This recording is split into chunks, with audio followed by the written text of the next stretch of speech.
guys, so I'm going to show you basically what I do. And what I do is no secret to how to make money betting UFC. You know, if you watch UFC for your entertainment and you want just a little more entertainment, or if you really are just trying to make money seriously, then just hold on. I got you.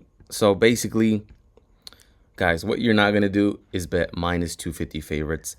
And what you're not going to do is play big favorites with fighters that are just not at that level that they're priced.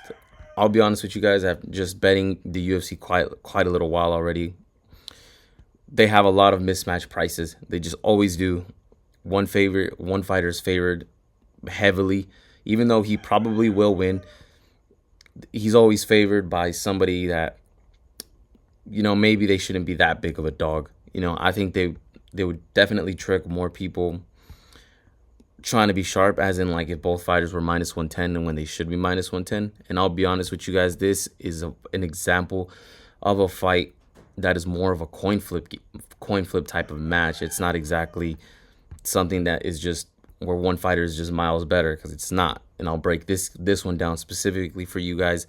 This is going to be basically kind of like, it's my example, but it's also a pick for you guys, and you know, we'll find out on fight night. But Carlos Prates, he's coming off of a loss to Ian Gary, and I don't think that he had a very good fight at all. He had one good round in him, and that was round 5 at the very end. He was basically gassed the whole match. I thought he was going to come out with more grit because Ian Gary was talking crap about him before the match, telling him he has no heart and, you know, something along that line.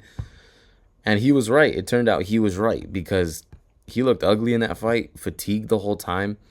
It was just a very shitty fight. And now he's a minus 250 favorite against Jeff Neal.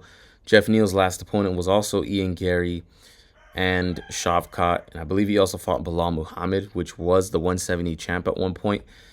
And Jeff Neal fought all 3 of those tough, with some grit, getting into those later rounds. So it's not like Jeff Neal is not somebody who isn't experienced, you know, in those championship rounds, round 4 and 5.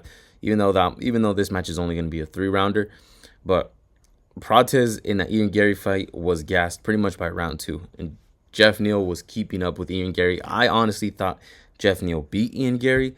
So regardless of how easily Prates can get the win, it's just not worth the minus 250 for me. And I think if you're betting minus 250s, minus 300s, because that's pretty much all the favorites are priced at in UFC. I think you're heading to lose. A perfect example too is later on in this same card is Du Plessis versus Chimaev. Chimaev is minus 200. It's like, this dude hasn't even been to championship rounds. He's never fought a 5-rounder, and he's now a favorite against Du Plessis. At the moment, he's a hype train. We'll see if he is. We'll see if he is after he beats Du Plessis. But you know, that win again he had against Robert Whittaker, I call it a fluke. You know, Whittaker had a jaw problem, but whatever. I guess it's a good win. You know, it's a good way to market him.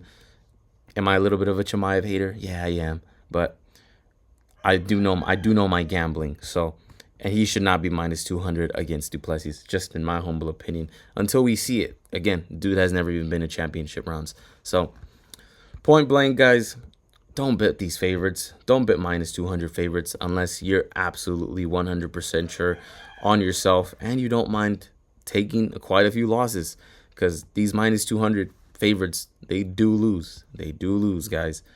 They had it completely mispriced when it was Rainer DeRitter versus Bo Nickel. DeRitter was a plus 300. Bo Nickel has not even fought, and his striking was already not good, yet he was a minus 300 favorite. It's like, you're going to get tricked into some of this stuff sometimes. I think this one's a good one. I like Jeff Neal at plus 210. Again, only bet dogs, guys. If you're going to bet UFC, only bet dogs. No big favorites. Make it rare when you pick those big favorites.